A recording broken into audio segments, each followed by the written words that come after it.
प्यारे बच्चों, ये अध्याय है मुहावरे और लोकोक्तियों के, यानी कि इडियम्स एंड फ्रेजेस का। पहले समझते हैं मुहावरे का मतलब क्या। देखिए, मुहावरे का क्या होता है ना, कोई बात रखने के लिए, वाक्य को और सुंदर बनाने के लिए हम लोग कुछ ऐसा लिखते हैं जिसका अर्थ थोड़ा अलग हो, तो हम लोग मुहावरे बोल देते हैं। जैसे कहा जाए बाएं हाथ का खेल है, यानी कि आसान काम है। ठीक है, बाएं हाथ का मतलब उल्टे हाथ का खेल है क्या? नहीं, इसका अलग अर्थ निकलता।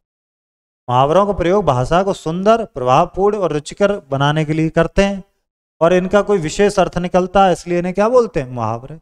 अब जैसे देखो, अंग अंग मुस्काना यानी कि अत्यंत प्रसन्न होना, अपनी खिचड़ी अलग पकाना मतलब किसी से मतलब न रखना, आग से खेलना खतरा मोल ले लेना। इस तरह से बहुत सारे हैं। कलेजे पर सांप लौटना, ईर्ष्या से जल, दिल की दिल में रहना, अच्छा पूर्ण होना, नाक कटना, बेइज्जती होना, है ना। ऐसे बहुत सारे लोग बातें करते, घर में भी सुना होगा आपने। घुटने टेकना, हार मान लेना, अकल से पैदल, बुद्धिहीन। अब आते लोकोक्ति। लोकोक्ति का मतलब बहुत पुराने टाइम से हमारे पूर्वज कुछ बातें कही उन्होंने, फिर दूसरे लोगों ने कही, चलती चली आ रही है, तो कहते हैं लोकोक्ति। लोगों के द्वारा कही हुई बातें। जैसे आ बैल मुझे मार, यानी कि बैल से कहा किसी ने, आ बैल मुझे मार, तो बैल ने जब मारा होगा तो क्या हो गया, मतलब मुसीबत को बुलावा दिया उन्होंने। आम के आम गुठलियों के दाम, ऊंची दुकान फीके पकवान, उल्टा चोर कोतवाल को डांटे, अंदर क्या जाने अदरक का स्वाद, ये सब हैं आपकी लोकोक्तियां। प्रश्न देखेंगे हम। लोकोक्ति को श्रुति या कहावत भी कहते हैं, बिल्कुल सही बात है, कहते हैं। एक वाक्यांश के कई अर्थ होते हैं, उन्हें लोकोक्ति कहते हैं?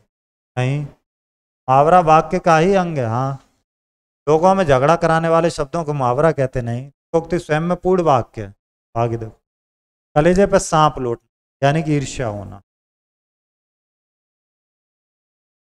ना जलन होना। ये देखकर वाक्य बना लो, ये देखकर के कलेजे पर सांप लौट, बहुत खराब लगा ना। सांप लौट गए, क्या? नाक कटना, बेइज्जती हो। आगे आ जाओ। दांत काटी रोटी मतलब बहुत घनी दोस्ती, घनिष्ठ मित्र,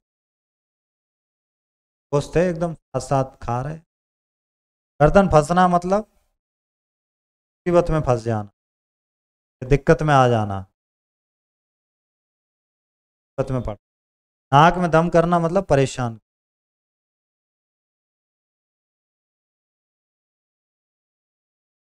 एक वाक्य में बना रहा हूं, पड़ोसी ने नाक में दम कर दी।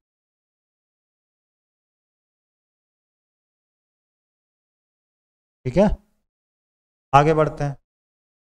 मुहावरों केवल अर्थ लिखो, लिखते हैं। सिर मुड़ाते ही फूले पड़ना, इसका मतलब क्या?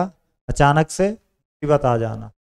होश उड़ना यानी कि चौंक जाना। बाएं हाथ का खेल, आसान काम। 9 तो 11 होना, भाग जाना। कान भरना, चुगली करना। ठीक है, लोकोक्तियों के अर्थ लिखते हुए एक एक वाक्य। चोर की दाढ़ी में तिनका, इसका क्या अर्थ है? अर्थ है आवेल मुझे मार, क्या आप लिखना पर है क्या? चोर की दाढ़ी में तिनका, तब क्या हुआ? जो व्यक्ति क्या होता है, खुद ही गुनहगार है, तो वो क्या हो जाता, अपने आप ही परेशान हो जाता है। दूर के ढोल सामने, यानी कि दूर की चीज अच्छी लगती हैं, अच्छी लगती हैं। इस तरह से ऊंची दुकान के पकवान आप लिख लेंगे, इसका एक मतलब और है, नाम बड़े दर्शन छोटे, है ना। दिखने में बड़ा है, दिखने में बहुत स्वादिष्ट लग रहा है, खाने में बेकार। अब चलो मिलान करते हैं हम लोग। क्या? आग से खेलना मतलब मुसीबत से खेलना, और खिल उठना यानी कि खुश हो जाना, प्रसन्न हो जाना। आग से खेलना मतलब मुसीबत से खेलना, खतरा मोल ले। खिल उठना मतलब प्रसन्न हो जाना। गले पड़ना मतलब बात पर उतारू होना। घुटने टेकना मतलब हार मान लेना। पगड़ी उछालना, अपमानित करना। चार चांद लगाना, एक सम्मान। अब आपको 5 मुहावरे लिख रहे हैं शरीर के अंगों के नाम। चलिए मैं कुछ लिख देता हूँ। जैसे शरीर के अंगों का नाम है ना, पहला मैं लिख रहा हूँ यहाँ पर, आँख का तारा। क्या मैं क्या लिख दे रहा हूँ? आँख का तारा।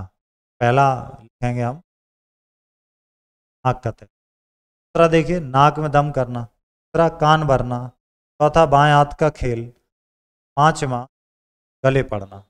शरीर के अंगों के नाम से हो गए, आप इन्हें नोट कर लेना। अब हम लोग आगे बढ़ेंगे अगले अध्याय में, तो फिर से सुन लीजिएगा। जैसे कि कहें आँख का तारा, मैं लिख देता हूँ यहाँ।